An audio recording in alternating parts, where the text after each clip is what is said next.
Masih bersama kami di Berita Padang. Bagi Anda yang baru saja bergabung, kami hadirkan kembali 3 berita utama pada pagi hari ini.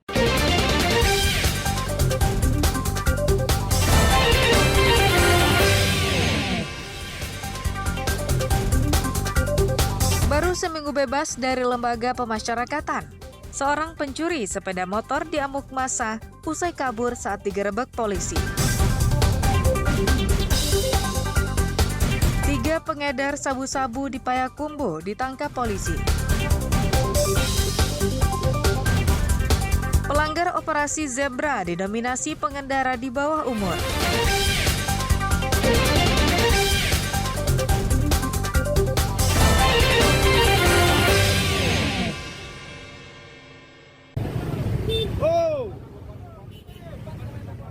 Usai terlibat aksi kejar-kejaran dengan polisi dari tim Klewang, Satreskrim Polresta Padang, Ricky, seorang residivis pencuri sepeda motor ini, akhirnya tak berkutik usai dikepung oleh puluhan warga di daerah Marapalam Padang, Sabtu pekan silam. Tersangka menjadi bulan-bulanan dan diamuk massa saat kabur ketika dikejar polisi. Sebelumnya, Ricky berniat mencuri sebuah sepeda motor, namun ketahuan oleh korbannya yang kemudian segera melapor ke polisi. Tersangka selanjutnya dibawa petugas untuk diinterogasi lebih lanjut. Kepada polisi, Ricky mengaku telah mencuri sepeda motor di 3 lokasi di Padang. Ironisnya, pelaku merupakan residivis kasus yang sama, yang baru 1 minggu bebas dari Lembaga Pemasyarakatan Padang Panjang. Kita berhasil mengamankan si pelaku berikut dengan barang bukti. Si pelaku merupakan residivis yang baru saja 1 minggu keluar dari lapas Padang Panjang. Kita sempat kejar-kejaran juga tadi si pelaku dengan warga, akhirnya keok di tangan tim Klewang Polresta Padang. Jadi sekarang si pelaku sudah serahkan ke penyidik opsional Klewang Polresta Padang untuk diproses sidik lebih lanjut. Atas perbuatannya, tersangka dijerat dengan pasal 365 KUHP tentang pencurian dengan kekerasan, dengan ancaman hukuman di atas 9 tahun penjara. Alfi melaporkan dari Padang. Hari Senin petang baru bebas. Kalau seminggu baru bebas. Itu malia unda malia.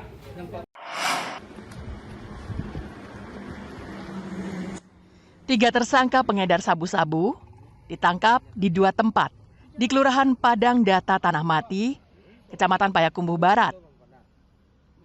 Mereka ditangkap setelah polisi mendapatkan informasi adanya transaksi narkoba. Penangkapan terhadap 3 pria oleh tim Pantom Satres Narkoba Polres Payakumbuh diawali dengan penangkapan Zulhair alias Izu, yang merupakan warga Kelurahan Padang Data Tanah Mati, yang ditangkap di depan sebuah rumah makan, usai membeli narkoba kepada seorang bandar. Penangkapan dan penggeledahan yang dilakukan polisi dan disaksikan perangkat kelurahan serta masyarakat berhasil menemukan 1 paket sabu-sabu yang disimpan dalam kotak rokok. Barang haram itu menurut tersangka didapatkannya dari seorang bandar yang juga warga di kelurahan yang sama. Berbekal informasi itu, tim langsung bergerak cepat mendatangi rumah pengedar sabu-sabu lainnya. Hasilnya, 2 orang tersangka kembali ditangkap. Keduanya merupakan bandar dan pemakai sabu-sabu.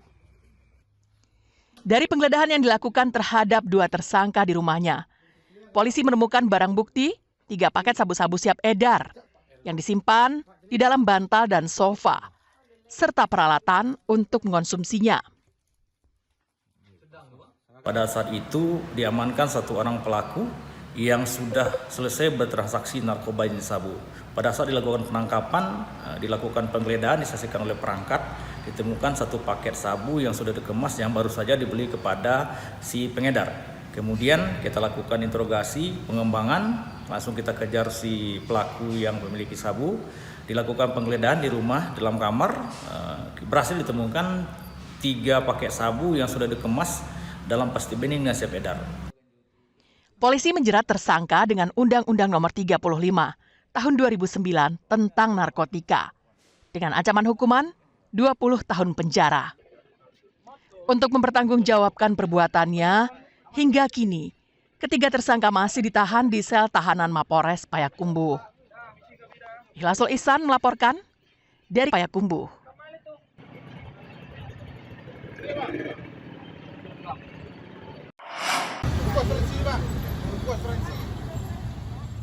Personil Satuan Lalu Lintas Polresta Bukit Tinggi selesai menggelar operasi Zebra Singgalang 2024 pada tanggal 27 Oktober lalu. Selama giat berlangsung, banyak pelanggar lalu lintas yang diberi surat bukti pelanggaran karena melanggar aturan. Pada operasi yang digelar selama 14 hari itu, Satlantas fokus pada penindakan 12 jenis pelanggaran yang kerap terjadi. Polisi tidak hanya fokus kepada tindakan pelanggaran oleh pengemudi, namun juga menyasar kendaraan yang tidak memenuhi persyaratan operasional. Kasat Lantas Polresta Bukit Tinggi menerangkan, pelanggaran terbanyak dilakukan oleh anak di bawah umur yang mengendarai sepeda motor tanpa menggunakan helm, berboncengan 3, dan melawan arah. Selama operasi Zebra, Polresta Bukit Tinggi mengedepankan tindakan preventif atau pencegahan. Di antaranya, mendatangi sekolah-sekolah untuk memberikan sosialisasi dan pencegahan dari dini kepada anak-anak dan pelajar terkait aturan berlalu lintas, serta menjadi sahabat anak. Alhamdulillah untuk operasi Zebra yang kita laksanakan selama 2 minggu kemarin, kita berjalan dengan baik. Dan untuk data pelanggar sendiri, anak-anak yang di bawah umur mau mengendarai sepeda motor. Dan dari operasi Zebra sendiri, alhamdulillah meningkatkan kita untuk membayar pajak dan mengurangi angka kecelakaan yang terjadi di Polresta Bukit Tinggi ini. Untuk operasi Zebra, tilang sekitar lebih dari 200 sekian. Polresta Bukit Tinggi mengeluarkan lebih dari 200 surat tilang yang terdiri dari 54 pelanggar tidak memakai helm dan 9 kasus kecelakaan lalu lintas. Dibanding tahun sebelumnya, angka pelanggaran ini mengalami penurunan hampir 50%. Tahun 2023, Polresta mengeluarkan 426 surat tilang dan 7 kasus kecelakaan lalu lintas. Dina Amrina melaporkan dari Bukit Tinggi.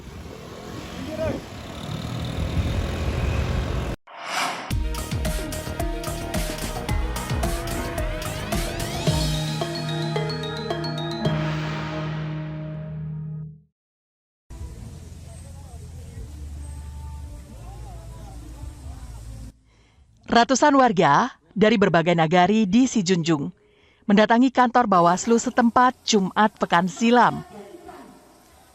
Dengan menggunakan pengeras suara berukuran besar, mereka mempertanyakan kerja Bawaslu dalam menyikapi pelanggaran di pilkada kali ini. Perwakilan pengunjuk rasa mengatakan, aksinya dilakukan untuk menuntut Bawaslu menindak dan menghukum salah satu pasangan calon bupati yang melakukan kampanye terselubung di salah satu masjid di daerah Sumpur Kudus beberapa waktu lalu. Pada video yang beredar secara luas, salah seorang calon bupati berdiri di dalam masjid dan menggunakan pengeras suara, meminta dukungan dan doa restu kepada warga setempat. Masyarakat mempertanyakan keputusan Bawaslu yang mengatakan tidak terbukti adanya pelanggaran yang dilakukan calon Bupati Sijunjung. Hal itu berdasarkan pemeriksaan yang telah dilakukan Bawaslu. Kami datang, yang pertama yang kami tanyakan itu, pertama sentra Gakumdu dalam hal ini Bawaslu menyatakan perkara ini tidak dilanjutkan dikarenakan tidak dicukupi alat bukti. Kira-kira alat bukti yang mana tidak lengkap. Di balik daripada itu, sementara video rekaman kegiatan itu ada.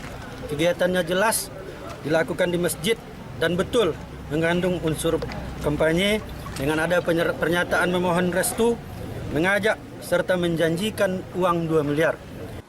Anggota Bawaslu Sijunjung mengatakan, dugaan pelanggaran kampanye telah mereka proses.